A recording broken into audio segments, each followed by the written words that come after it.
Pooh Shiesty situation has been the hottest topic for a couple weeks now. You know what I'm saying? Because of just I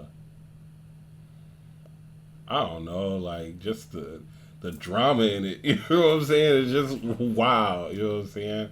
An artist robs the record executive that signed him at gunpoint. You know what I'm saying? Thought he was gonna get away with it. It's the most craziest thing I've heard all year. You know what I'm saying? Compared to Trump kidnapping the president and taking all of his country's oil. Um, we live in a wild world right now. But the thing about Pooh Shiesty is, at the end of the day, he's influential for a lot of reasons. And it's because, and I've said this before, promotes bad behavior. When you listen to Pooh Shiesty, you want to put you on a Shiesty mask and go rob something. And you know what I'm saying? He proved that, hey, he lives up to his name. You feel me? But I want to watch this video because it definitely is going to give us a different perspective on, you know what I'm saying, what's really behind Pooh Shiesty. So let's check this out, man. What if the subject matter found in every rap song wasn't a result of the culture, but instead the outcome of a synchronized plan designed to manufacture it? The rappers you thought were keeping the street were really just assets or vessels. The lyrics that expressed their struggles were actually coded propaganda to influence you, and the street code they pushed was just a gimmick to encourage a lifestyle, with the entire rapper archetype being designed by powerful elites to mold a generation. According to hip-hop lore, a secret meeting created the gangster rap industry as we know it today. For over a decade, insiders have dismissed this story as a myth. However, the evidence suggests this meeting is a reality, and rappers like Pooh Shiesty are clear examples of that. Today, we are exposing exactly how the elites hijacked hip-hop and used it to socially engineer an entire generation. By the end of this video, you will never see hip-hop the same again. By the 1990s, hip-hop stood at the absolute cusp of a mainstream explosion. What was initially dismissed as a passing fad or a niche segment of counterculture had transformed by the end of that decade into the most dominant genre on the planet. Rappers did not just break out of the underground bubble, they became the definitive faces of global pop culture. This massive shift was driven in part by icons like Tupac, Biggie, and Snoop Dogg, whose global hits commercialized the genre and caused the hip-hop market to balloon overnight. Suddenly, every major record label was desperate to get a rapper on their roster. But what if this sudden rise of hip-hop wasn't what it seems? What if its explosion wasn't actually due to a surge of fans who were enamored by a new culture, but instead the result of an orchestrated plan created by powerful elites to manufacture one? You have to consider the possibility that hip-hop was hijacked in its early stages specifically to socially engineer the urban youth. While this might sound unbelievable to the casual listener, this has actually been a long-standing industry myth that dates back over a decade. The origin of this narrative traces back to 2012, when an anonymous letter surfaced online claiming to be written by a high-level industry insider. This letter made specific claims that remain some of the most debated topics in music history. So look, I'm gonna keep it 100 with you. I believe everything that he's saying. Just for the fact of, you know what I'm saying, I'm not going to just say, well, like Snoop and Tupac and Biggie. Those are all people who kind of came up under this other generation, which was NWA. I know the godfather of West Coast hip hop, which was Lonzo Williams. And he will tell you, and he's not going to hide with telling you, these guys definitely weren't gangsters when they was around him. Never did any crime. Dr. Dre didn't do no type of crime.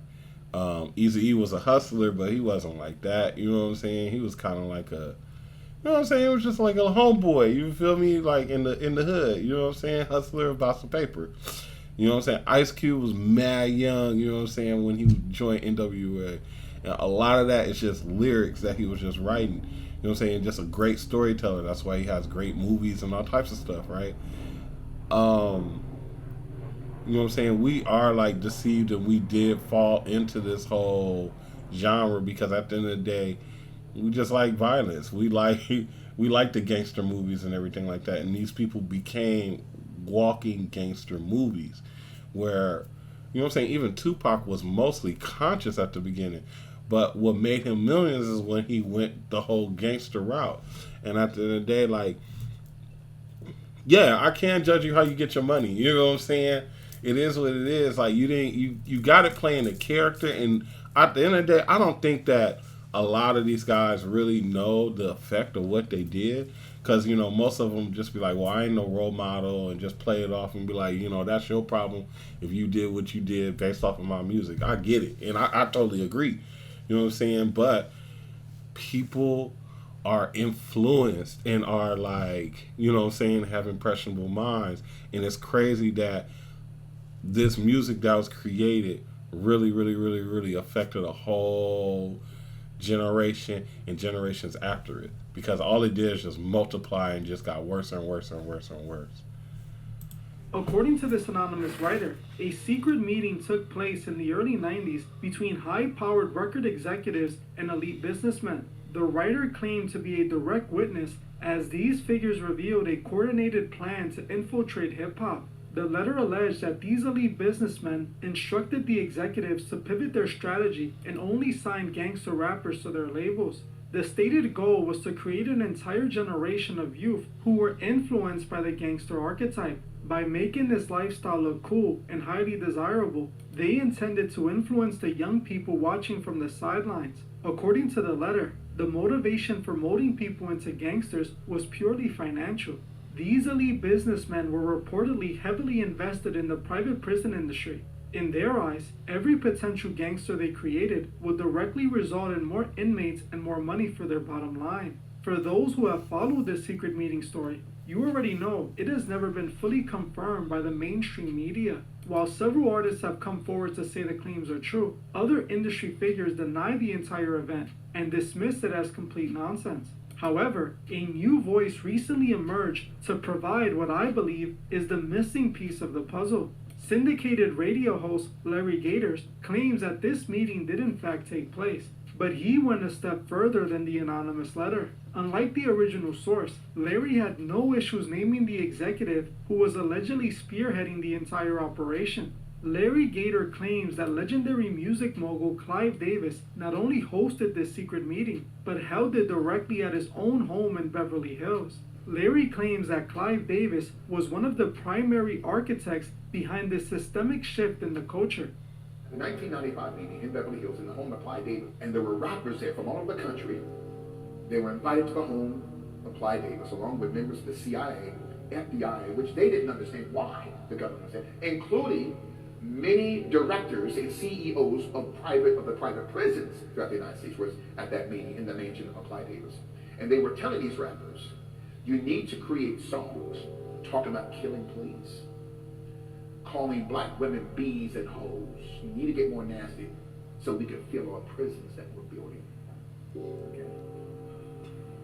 You know, it's crazy during that time. I can recall when that gangster music came into play. That's it. And how they, you know, I don't know if the guys rapping it really do, but they created the atmosphere. Yes. But it went from, I remember guys wanting to wear like the African chains around their neck, yes, dancing and the haircuts, flat tops, kid and play, Top, Kwame, yeah, to the really thugged out and yes, just the gang stuff. And I can recall going into like liquor stores or different places and all they had was blue and red rags. Right. It was just like that stuff was on program. Mm-hmm.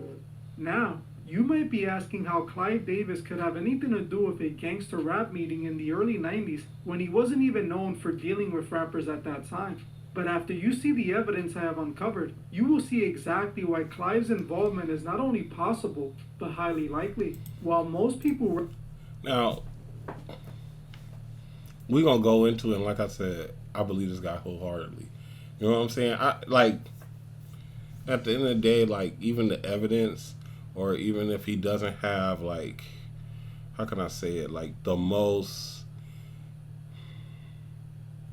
like, chronologically correct information, because I feel like they saying this meeting happened in 1995. I feel like that probably happened in 1985. You feel me? You know what I'm saying? Like, NWA started in, like, the late 80s. You know what I'm saying? I don't think, like, after 95, it was already full swing with how hip-hop was going. You know what I'm saying? But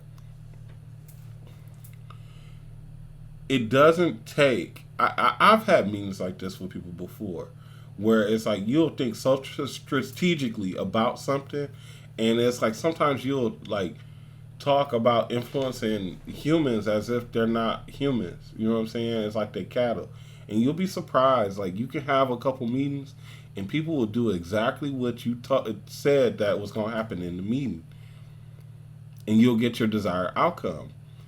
Why wouldn't a group of people who, of course, they're not for us, they're against us. They either see us as a nuisance or a dollar sign.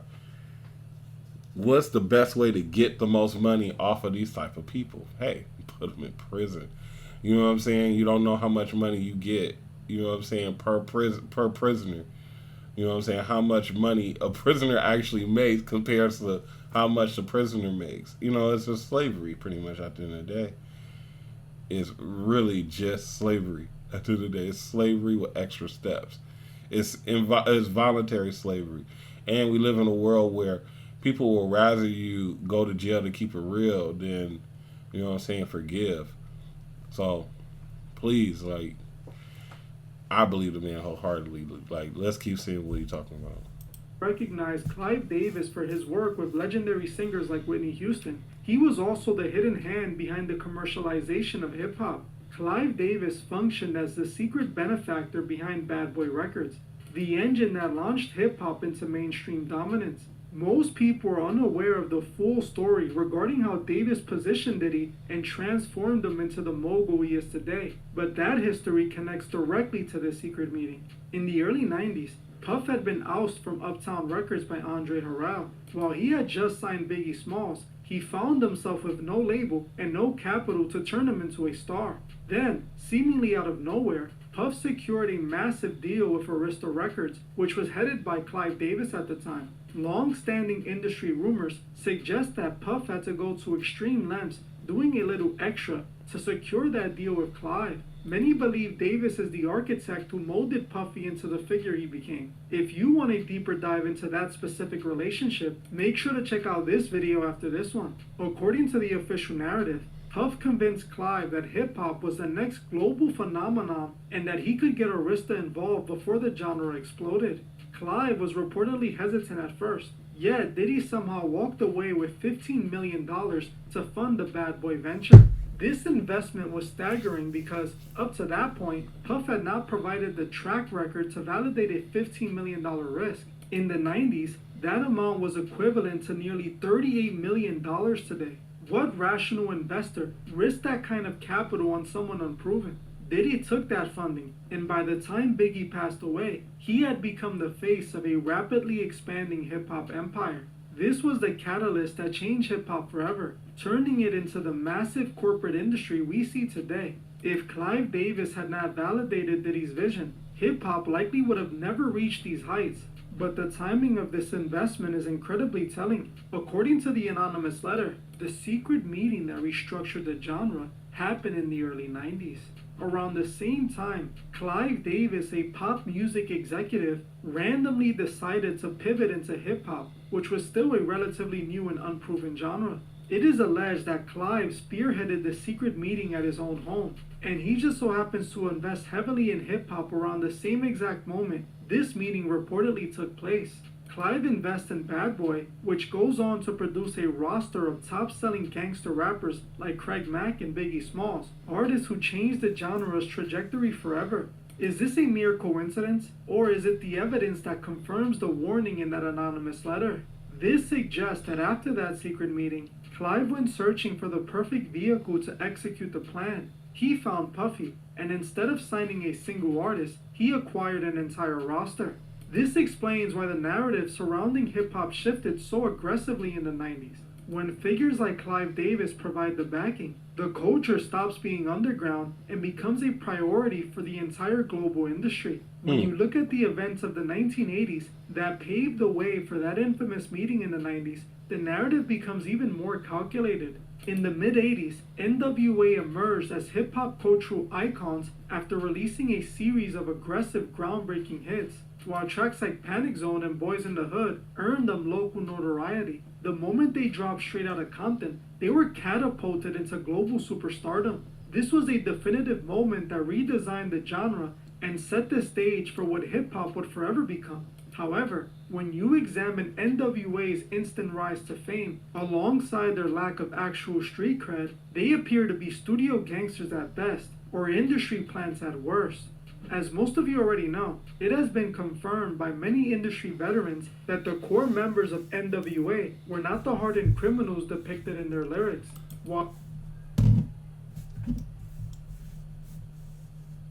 Exactly what I said. Wasn't gangsters. This is the only one that was like somewhat gangster. You know what I'm saying? We know where he was from over here. You feel me? Everybody else was just around. You know what I'm saying? And went for a ride. You feel me? I mean, I can't knock the ride, but it's just like, I don't know. I wasn't in the NWA. I didn't hear Straight Outta Compton until like late 2000s. You know what I'm saying? And I never really understood like just following the gangster trend. You know what I'm saying? I'm a little bit different, man. I always was just outside of the norm. But, you know what I'm saying? Like I said, there's people who have impressionable minds. You feel me? While it is widely accepted that Eazy-E had legitimate street ties, figures like Dr. Dre, Ice Cube, and DJ Yellow were far from being gangsters. Yep. Yet, they were the individuals who made the gangster rap aesthetic a global phenomenon. How they achieved that level of influence is where the story becomes truly strange. Not long after forming, the group was signed by a record label named Priority Records. While Priority eventually became a dominant force in West Coast gangster rap, they were not distributing hip-hop of any kind before signing NWA. The three founders were actually former executives at KTEL International, a company famous for its As Seen on TV music compilations. The label's first massive commercial win was not rap, but a novelty soul project. They licensed the rights to the California Raisins animated characters from television commercials and released an album of soul oldies. Then, seemingly out of nowhere, these same executives decided to invest millions of dollars into a genre of music that hadn't even been fully defined yet. This massive pivot from animated raisins to the world's most dangerous group should tell you everything you need to know. I believe NWA served as the true beginning of this social experiment. This was the moment the elites infiltrated hip-hop and began to reconstruct its foundation. Evidence suggests that Priority Records instructed these artists to project a specific gangster image to the public. They had songwriters guiding their lyrics and industry handlers molding their public personas to fit a dangerous archetype. I'm not making these claims without basis. Ice Cube himself has stated that he felt he was used to push a specific gangster rap agenda. Say rap music. Let's say it. Same people who own the prisons. It's not about making somebody write the lyrics. It's about being there as guardrails to ensure certain songs make it through and certain songs don't. No, some records are made by committee. Meaning record company guys sit around and tell the artists, this is hot, say that, do this. We're gonna have this guy write the lyrics. We're gonna have that. So the narrative is really kind of, structured and really made into what the record company the record to be, and what a lot of artists are frustrated with this kind of music making. And a lot of people, feel like they're being controlled by the label, how they do it, telling you what songs to sing, what hooks to do, what songs, you can do your song, all right, that's an album cut. But the single is what we all say is the single. So you have, the record company pushing the narrative. This to me is somewhat, some social engineering going on here to make sure those prisons stay full. Now, there's a lot of to connect to make that happen. I'm just giving you a broad example of how people at the top can manipulate what's going on with the people who are bickering and fighting. By the time the 90s arrived, the blueprint had been perfected, and the industry was ready to take the experiment to a global scale. NWA was the definitive test phase for everything that was unleashed in the 1990s. While some critics argue that this is just music and it possesses no real power to harm, I disagree with that perspective. I strongly believe that hip-hop has functioned as a negative influence on the urban youth. When children grow up idolizing a culture that rewards criminality and violence, it becomes almost impossible for that culture not to exert a direct influence on their development. They watch these rappers receive the exact money and attention they desire for themselves. Think about the countless young people who have thrown away their futures trying to become what NWA was only pretending to be. These kids paid real-world consequences for a manufactured image, and we are seeing the extreme end of this cycle right now with Pooh Shiesty. Pooh Shiesty stands as one of the biggest gangster rappers in the industry today. But unlike the members of NWA, Pooh Shiesty appears to be fully immersed in that life. It is clear that he is the undeniable product of the gangster rap agenda. He represents exactly what happens when you grow up idolizing gangster rappers. After achieving stardom, he continued to live out the gangster narrative found in his music. His history includes a shooting incident at a club and a robbery in a parking lot. But the situation has recently escalated to a whole new level. Just weeks after his release from prison for those previous charges, Pooh Shiesty was arrested again in April 2026. This latest incident is truly unprecedented and confirms the dangerous trajectory of the industry. He is accused of allegedly using force to compel his own label boss, Gucci Mane, to release him from his record contract. This is insane because Gucci Mane himself is a notorious figure in the gangster rap world. Pooh Shiesty represents the ultimate So like I always just, it's because I'm I'm immersed in my culture. I haven't really explored others, but it's like it always makes me think to myself like, is there like a genre of like Italian music that like glorifies the mafia lifestyle? You know what I'm saying? Like, because the mafia lifestyle is always like, you know about it, but you don't really know about it. It's not glorified in that sense.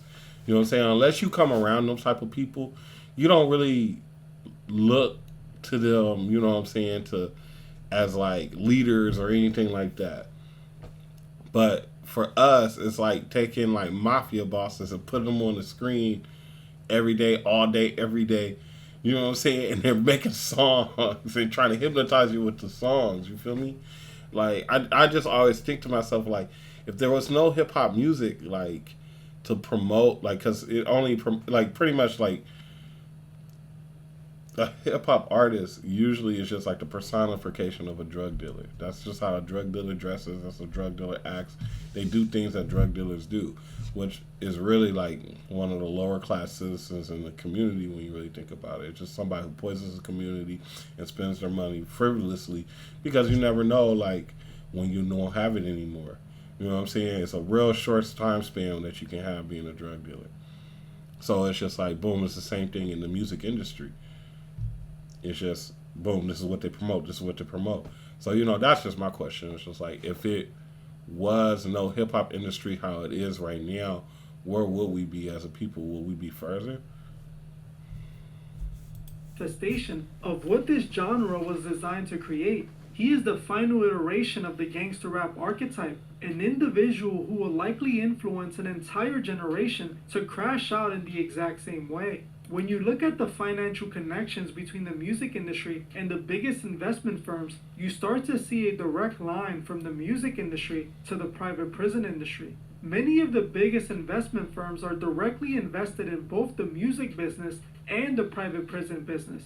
The timeline of the industry reveals a calculated corporate infiltration. The transition from novelty soul acts to the gangster rap social experiments of the 80s served as the opening act. Clive Davis later provided the massive funding to transform the experiment into a global standard, using the bad boy era to hijack the culture for a corporate agenda. Now, in 2026, we see the inevitable result of this design. The situation with Pooh Shiesty represents the final stage of an assembly line that rewards criminality and cultural destruction. The secret meeting gave the industry a license to trade the urban youth for dividends, ensuring the private prison system would flourish while the youth followed the script. But I want to know what you think. Do you believe the secret meeting actually happened, or is it just an urban legend? Let me know your thoughts in the comments, because to me, it's clear this industry has always been used to push certain agendas. Oh yeah, man. Thank you for watching this video. You know what I'm saying? I just really appreciate you. But yeah, just want you to think about that. If it was, the music was a little bit more positive and actually promoted positive people and made the positive people cool, where will we be? You know what I'm saying? You know, there's a whole group of people that look at Mark Zuckerberg, Elon Musk, and you know what I'm saying? You know what I'm saying? Those are the people that they look up and aspire to be like. And then, you know, we have people that aspire to be like Pooh Shiesty. You know what I'm saying? Because right now they call him the GOAT. Hey, man, thank you once again for watching this video. Go to investinyourculture.com to check out some of my merch. And you know what? Hope to talk to you again soon. You know what I'm saying? Thank you.